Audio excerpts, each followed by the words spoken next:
The night my husband of 19 years told me he was leaving, it was raining. I remember that detail because I'd been meaning to fix the gutter on the left side of the house for 3 months. And I remember standing at the kitchen window, watching the water pour off the roof in the wrong place and thinking, absurdly, completely absurdly, I need to call someone about that gutter. His name was on the tip of my tongue. The handyman. I was going to say it out loud. And then Thomas said, I need to talk to you about something. And the way he said it, the particular flatness of it, the way his eyes didn't quite land on mine, I knew before he said another word. I knew. He sat down at the kitchen table we'd had for 16 years, and he told me about Kayla. She was 26 years old. He was 48. My name is Margaret. Everyone calls me Maggie. I'm 53 now. I live in the same house I've lived in for 21 years in a suburb of Cincinnati, and I teach nursing at a community college, which means I spend my days explaining to young people how the human body works, how it heals, how it fails, what it needs to keep going. I know a lot about what the human body needs. I had no idea what I needed. Not then. Thomas and I met when I was 29. He was 30, recently relocated for work, showed up at a mutual friend's cookout with a six-pack of something decent and opinions about baseball that I disagreed with immediately and vocally. We argued for 45 minutes. He asked for my number. I gave it to him. We were married 14 months later. 19 years.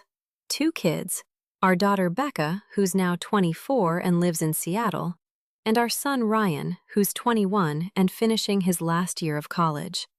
A house, a life.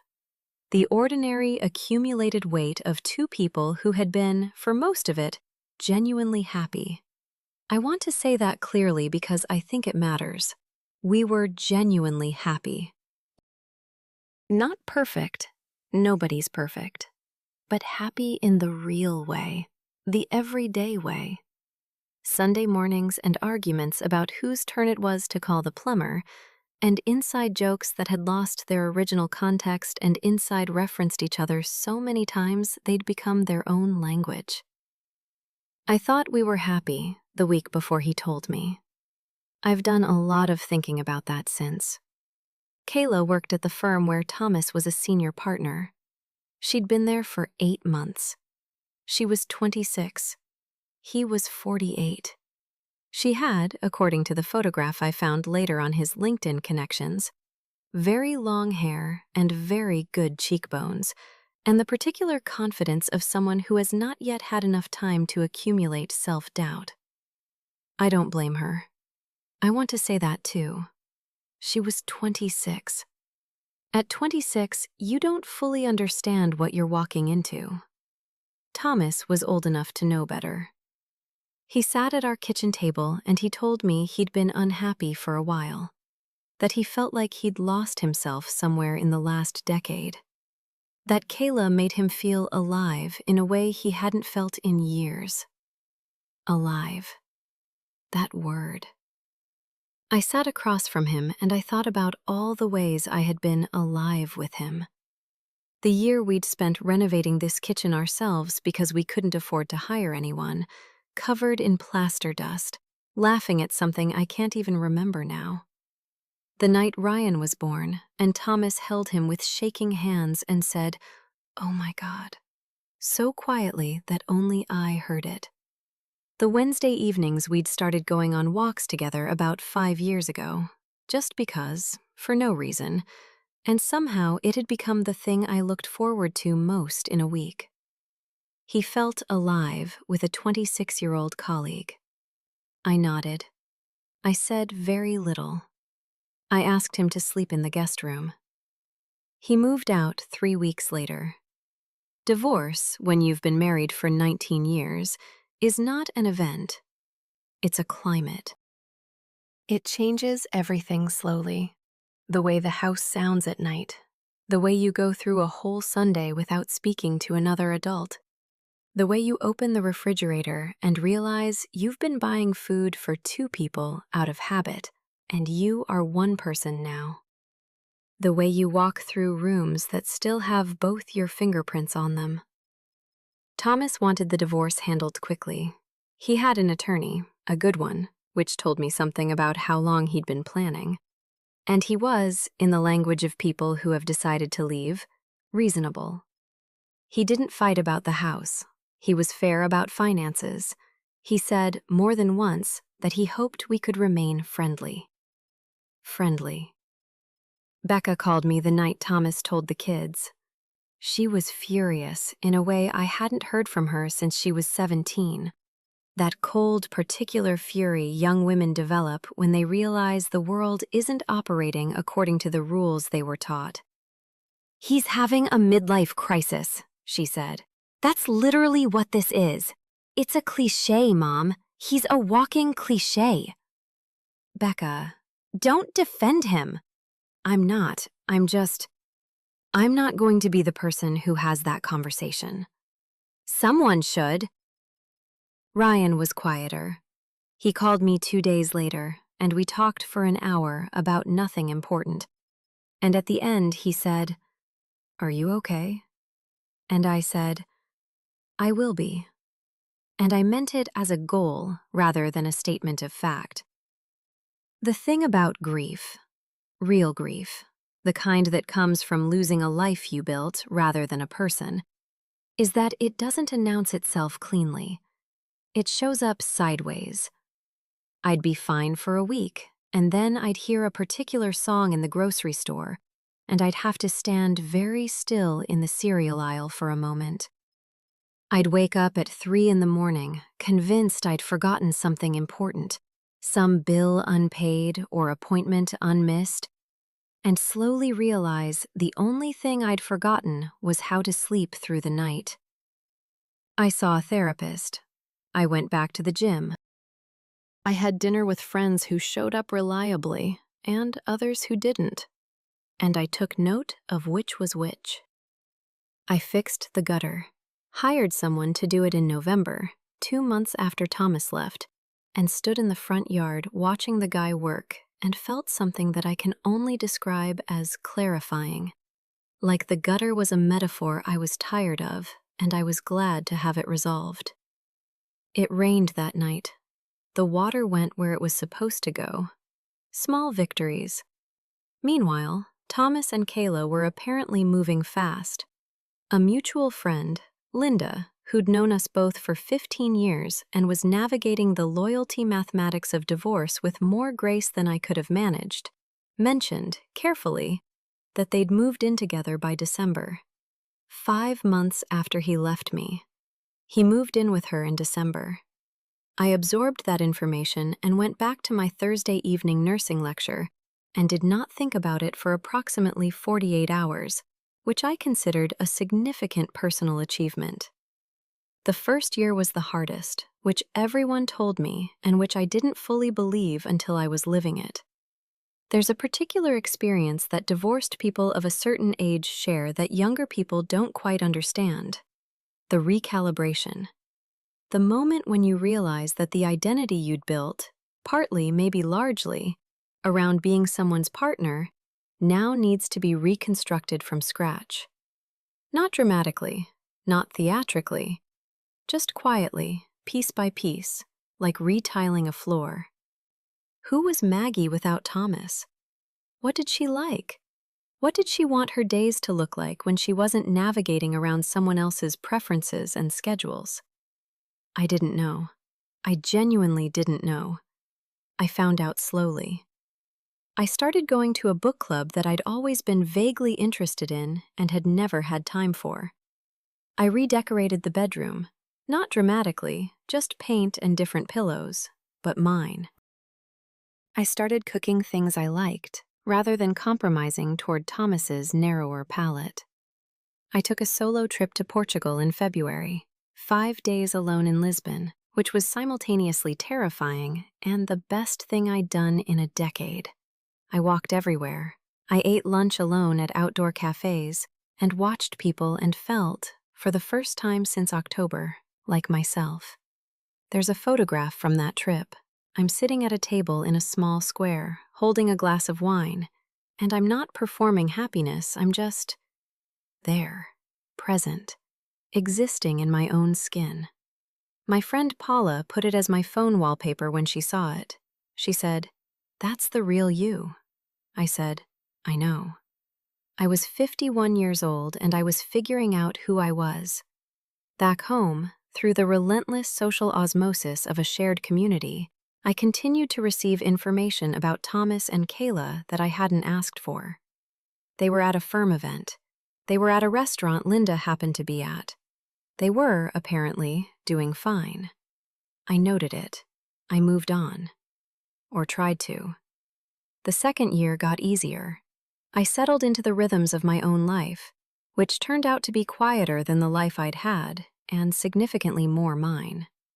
Becca came home for Christmas, and we cooked together and watched old movies, and she said, casually, over dishes on December 26th, "You seem better." "I am better," I said. "Better than before or just better than last year?" I thought about it. "Both, I think." She smiled. She had Thomas's smile, which I'd made peace with. "Your children carry both of you. That doesn't stop."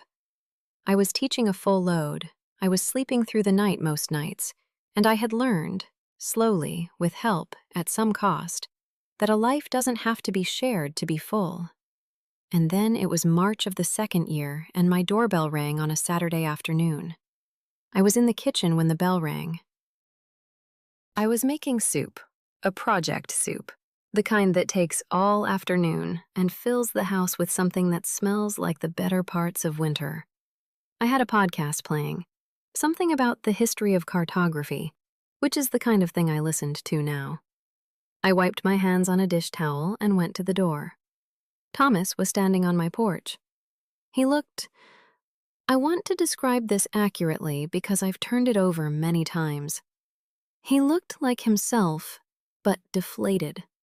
The particular posture of a man who has been making himself smaller than usual. His coat was slightly wrong for the weather, too thin for March, and he was holding his car keys in one hand, even though there was no logical reason to be holding them. I said, "Thomas?" He said, "Hey, Maggie. I'm sorry to show up without calling. I should have called." "You should have," I said. A pause. "Can I come in?" I thought about it. Actually thought about it. Stood there for a moment and considered the question like I hadn't already been considering it for a year and a half. What I would do if he appeared. What I would say. Which version of me would be standing at this door? I said, "Come in." He stood in the kitchen. Our kitchen. His kitchen. A kitchen that was now just mine. And he looked around the way people look around a place they knew well and don't anymore. He noticed the new paint in the living room. He didn't comment on it. I made coffee. I don't know why. Muscle memory. He sat at the kitchen table. He said, "It ended." I didn't say anything. "Kayla and I." He looked at his hands. "About 6 weeks ago." I said, "I'm sorry." And I was, actually. Not for him, exactly. For the waste of it. For the 19 years and the kitchen and the Sunday walks and all the things that had been sacrificed on the altar of alive. He said, "She met someone. Someone her own age." A pause.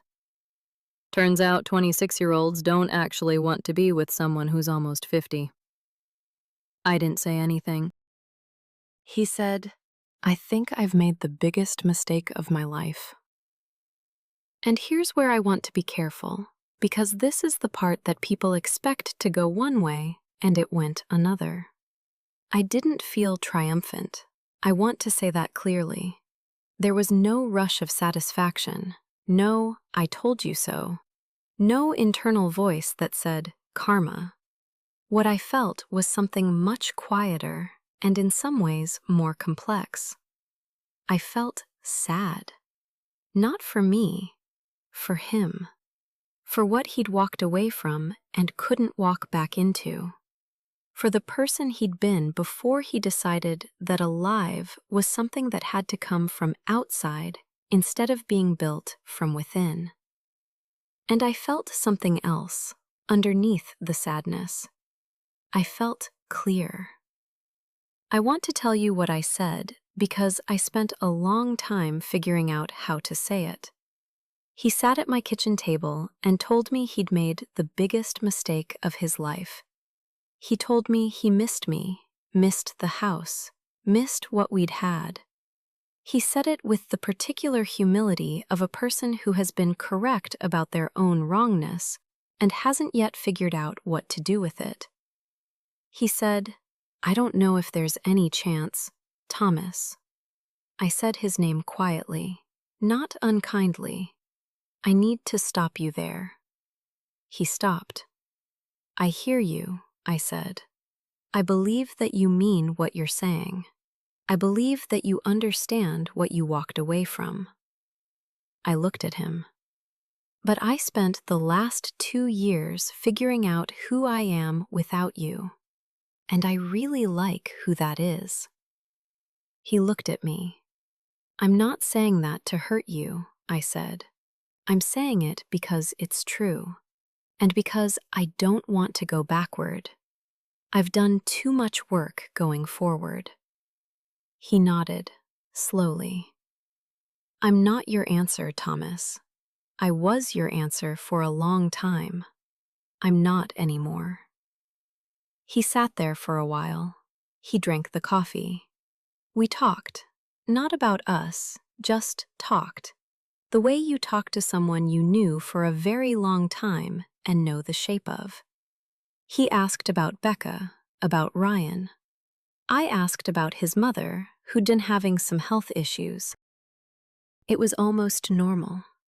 It was almost fine. He left after an hour.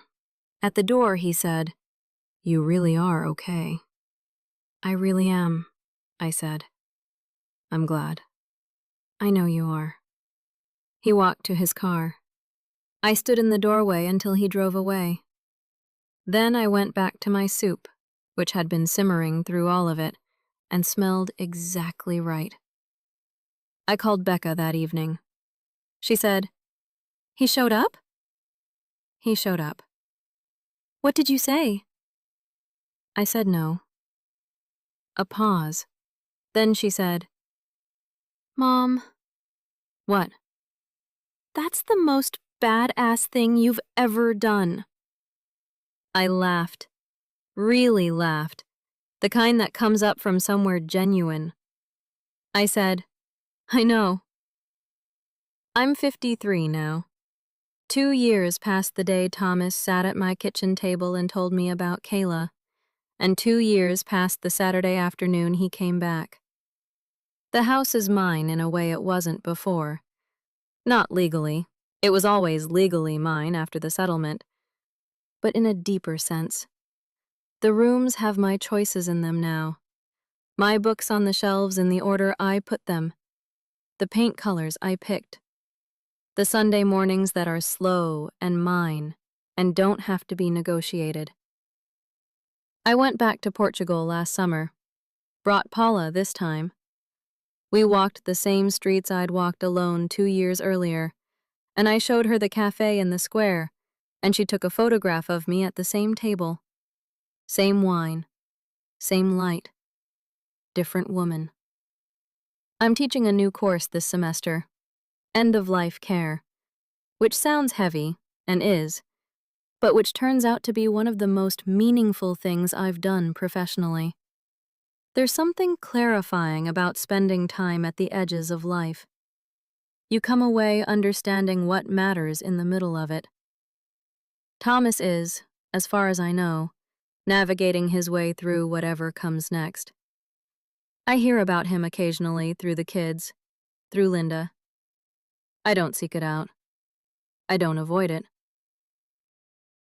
He exists in my life the way someone can exist when they used to be central and now they're peripheral, present in memory, present in the children we share, absent from the daily fabric of things. Ryan got engaged last spring.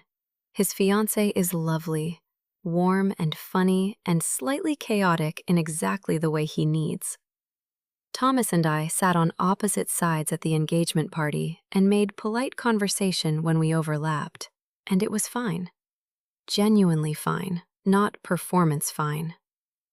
Becca pulled me aside during the party and said, "You look happy." I said, "I am happy." Real happy or happy because Ryan's happy? Both, I said, but mostly real. She smiled. She has my laugh, which I noticed that night in a way I hadn't noticed before. I put a pot of soup on when I got home. The project kind, the kind that takes all afternoon. The house filled with the smell of it, and I sat at the kitchen table, my kitchen table, the one I kept, the one we'd had for 16 years, and I drank a glass of wine and thought about nothing in particular. The gutter still works. 2.5 years and counting. Small victories. They add up. Before you go, I want to sit with you in something. I spent a long time in the first year after Thomas left, waiting for the story to be about him. Waiting for the karma, the comeuppance, the satisfying moment when he would understand what he'd lost. He came to my door. He understood. And it turned out that wasn't the story at all. The story was the Portugal trip, the book club, the paint in the bedroom, the nursing course on end-of-life care that made me understand what living is actually for. The Saturday afternoon, I stood in my own doorway and said no to going backward. The story was me. Here's what I want you to take from this. The people who leave you are not the authors of what happens next. They write one chapter, the leaving. Everything after that is yours to write. And if you're sitting somewhere right now, in the middle of a life that just got turned upside down, I want you to hear this. You are not waiting to be chosen again. You are in the middle of choosing yourself. That's not a consolation prize. That's the whole point.